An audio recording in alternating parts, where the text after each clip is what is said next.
Ассаламу алейкум, кадерле тамашачылар. Эфирда бер хадискә бер җавап тапшыруы. Хак Хабибе, безнең сөекле пәйгамбәребез, бер көнне үзенең гаиләсе өчен курбан чала. Соңрак үзенең җефете Гайша анабыздан: "Гайша, чалынган сарыктан нәрсә калды?" дип сорый. Хәзрәти Гайша: "Без чалган сарыкның алгы боты гына калды, Рәсулуллаһ", дип җавап кайтара. Җавап итеп, пәйгамбәребез: "Гайша, шуны бел.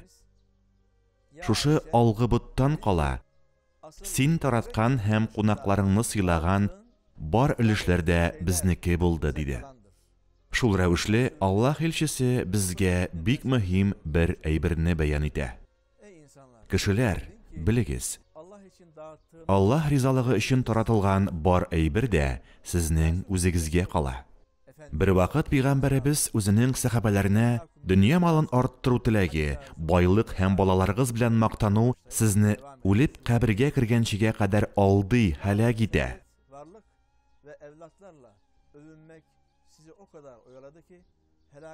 Шушы сүзләр белән башланган 102-нче Тәкәссүр сүрәсен укыды. Аннан соң ул адәм баласы һәр вакыт байлык, мал-мөлкә туплауны кайгырта. Әмма чын байлык ул кеше ашаган ичкән ризыклары, тузганчы кигән киеме яки Аллаһ ризалыгы өчен биргәннәре, ягъни шул рәвешле аларны үзе өчен алдан ук ахирәткә җибәргәннәре.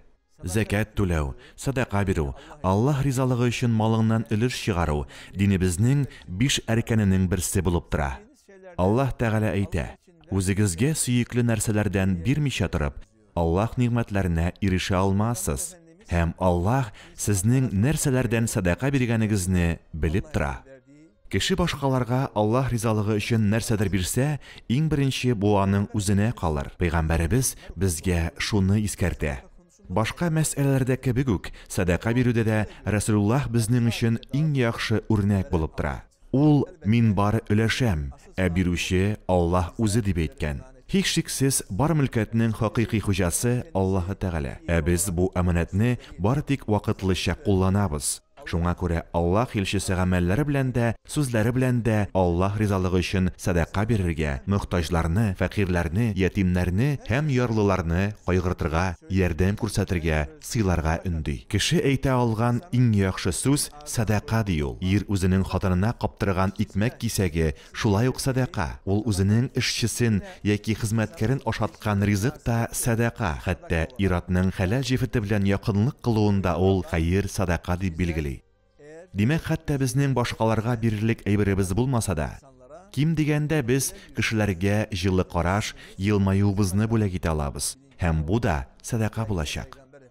Шулай ук кеше көн саен һәр тән әгъзасы саны буенча я яхшы сүз, я изге гамәл белән садака бирергә тиеш дигән хадисне дә истән чыгармыйк.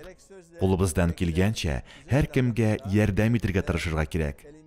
Пәйгамбәребез: "Үзегезне хөрмәгезнең яртысы белән генә булса да, җәһәннәмнән саклагыз, газаплардан саклагыз", дигән. Шушы васиятне үтәп, ахиратыбыз өчен тырышыйк. Садакаларыбыз мәңгелек дөньяда ризыгыбыз булыр, газаплардан коткарыр. Дөреслекдә моңа төшенгән, Аллаһ ризалыгы өчен бирергә, өлешергә тырышып, савап алган кеше никадәр бәхетле бит. Ассаламу алейкум, хөрмәтле тамашачыларыбыз, исән-имин булыгыз.